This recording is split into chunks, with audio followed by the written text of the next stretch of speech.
Indeed, he deserves a standing ovation. Your Lordship, Most Reverend Dr. Kuka, that was as usual a masterful and thought-provoking review. Yeah. So thank you for your scholarly insights and candid reflections. Distinguished guests, ladies and gentlemen, please let's show your appreciation to His Lordship once more. Thank you very much. Thank you. Very quickly, Your Excellencies, distinguished guests, we are privileged to have among us one of Nigeria's foremost media personalities. We call him Mr. Babajide Kola Otitoju. He's the Executive Director, News at the TVC.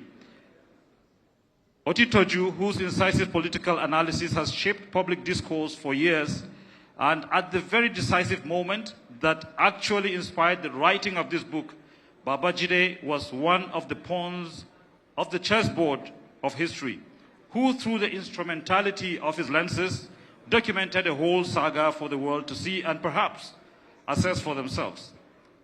Mr. Otitoju, the floor is yours for the media perspective.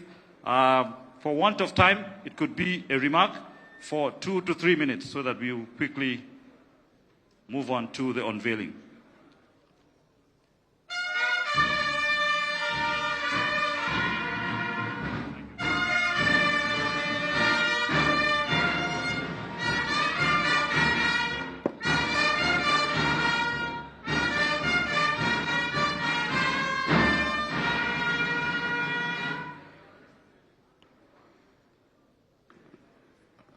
I want to stand on existing protocols because we journalists are not particularly good at doing that. Politicians are very good at it.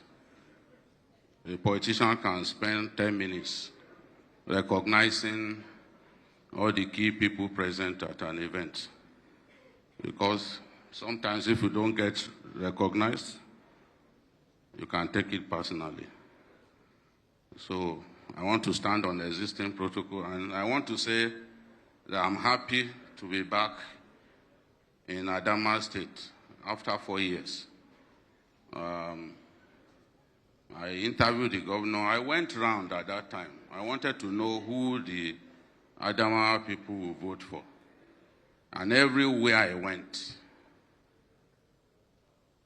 the preponderance of opinion was that Governor Fintiri would be re-elected. And I was very clear in my mind. And when I was predicting how the elections will go, because I do that a lot, and I'm happy that I have more than 90% accuracy predicting electoral outcomes in our country.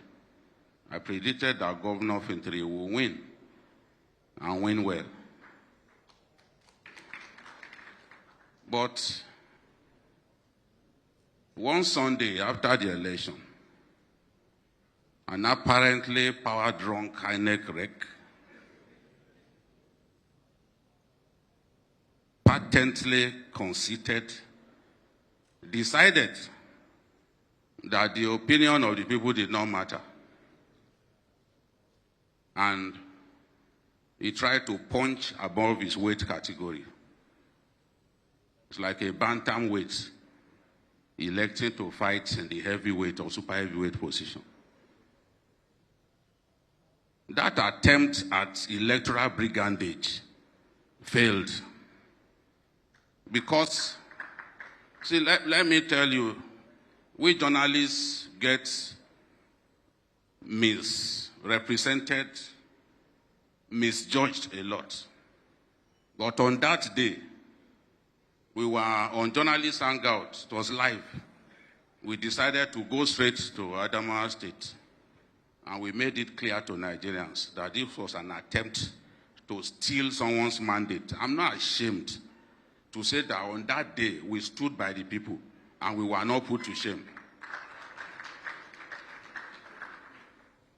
And it went on. All of the analysis, we pointed in the direction of the truth. I have already made it clear that I will be biased on the side of the truth at every opportunity. So I made it clear, look, this is the person who won the election. Don't try to steal his mandate. We were saying it. And I'm happy that Governor Fintiri is here today. He was vindicated. Nobody was able to take away his mandate. Don't worry, I will leave. But I have to make this point. Nobody was able to take away his mandate.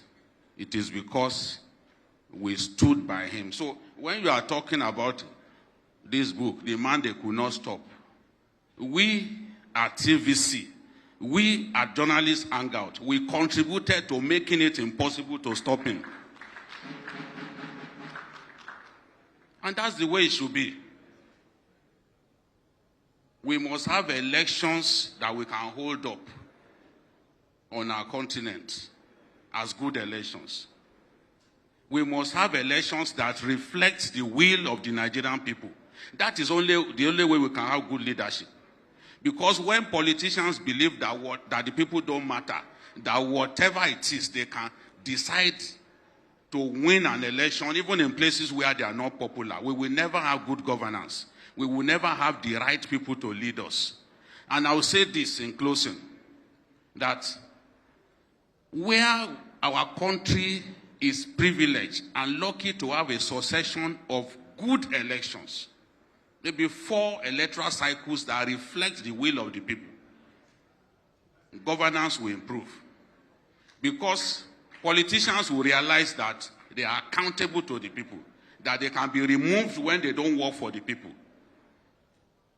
Once we have that, look at what is happening in Botswana now. If we can have good elections that deliver the outcomes that the people actually wanted, and we have in like 3 or 4 electoral seasons, Nigeria will change. Because you know that if you don't work for the people, you will be kicked out. This is what we always wanted. And in my generation, by God's grace, we'll get to that point. We'll get to that point. That is the point that I want to make.